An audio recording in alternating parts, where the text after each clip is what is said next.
Hello everybody, how are you today? Lisa Strickland here. So today I come to you to have a little discussion about arthritis and 3 of the foods that really inflame your body when you have arthritis. Now I have a history, 17 to 18 I was diagnosed with rheumatoid arthritis, so I understand what it feels like to have the symptoms and also what it feels like to actually live without them.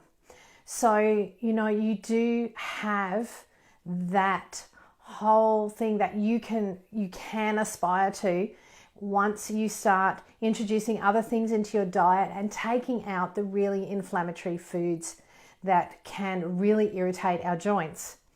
Now, food number 1 is sugar and processed foods. So as we know, sugar is not great for us, and so we need to be aware of where it presents itself. It's not always just the desserts that you have to worry about and those sort of things. It's also looking at, a lot of the processed foods, and even just like things like, we've got super sweet corn that you buy in a tin. That has sugar in it.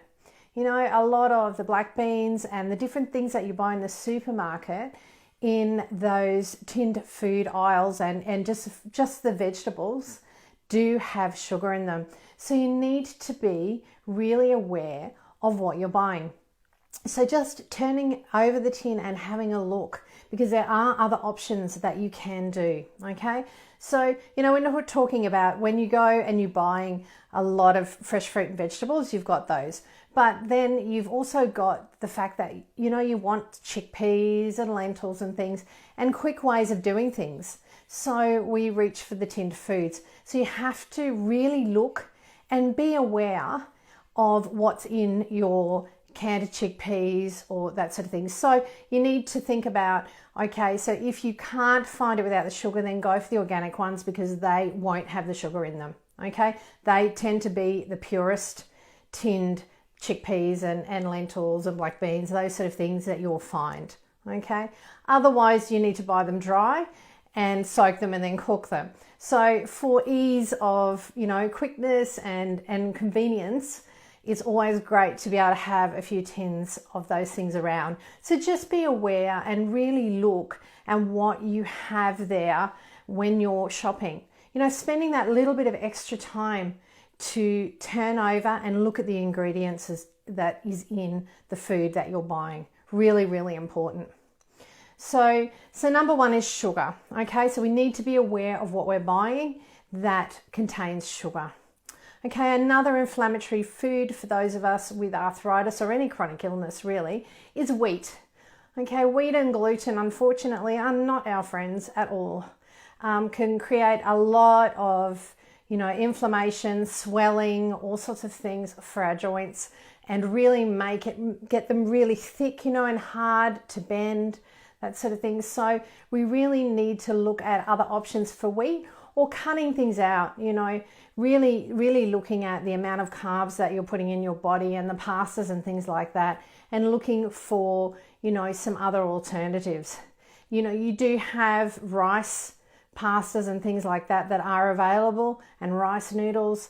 So just really start to bring yourself away from that. I know it takes a little bit getting used to, but seriously, when you start to be able to move properly again and really, really get those joints happening and you're not dealing with aches and pain, then, it will all, be worthwhile. So number 3 we're looking at is dairy products. Unfortunately, everybody, I can hear the sadness from here, but dairy products are really, really inflammatory for our bodies. So we need to look at substituting it for plant-based milks. So, dairy products will inflame your joints really, really badly. So we need to really think about what you're eating that has that dairy in it. And unfortunately, cheese is a really big killer. and something that a lot of people have trouble getting off of because of, unfortunately, the lactose. And believe it or not, the lactose, for those of you who don't know, is actually the sugar in milk. And that is what gives us that craving to want to eat it all the time. Okay, so even milk has sugar in it. So there you have it, and that is unfortunately the issue with the inflammation that you get from dairy products. So we need to really be thinking about what we're eating when we are dealing with inflammation in our body and when we're dealing with arthritic joints. You will find the difference is amazing when you start to detox your body and actually take it away and out of your diet. It is really, I can tell you firsthand, it is a really a great experience, and you will move around like you haven't for years. So really start thinking about how and what you're introducing into your diet, checking on the back of what you're eating and making sure these things are not in the food that you're consuming. All right, so there you have 3 things that are really irritating to a body that has any arthritis or any arthritic issues. So really think about it. These are the things that I look at in the 6-week to reducing body inflammation program. So if you really want somebody to assist you and guide you through because you feel that it's going to be too much, that is what I'm here for. So please reach out, put a yes or just send me a message, and I'm more than happy to talk to you about it further. But there we have the 3 things that will inflame your arthritis. So really think about it and start to reduce things slowly. If you have any questions, please don't hesitate to pop them in to the comments underneath this video. Take care.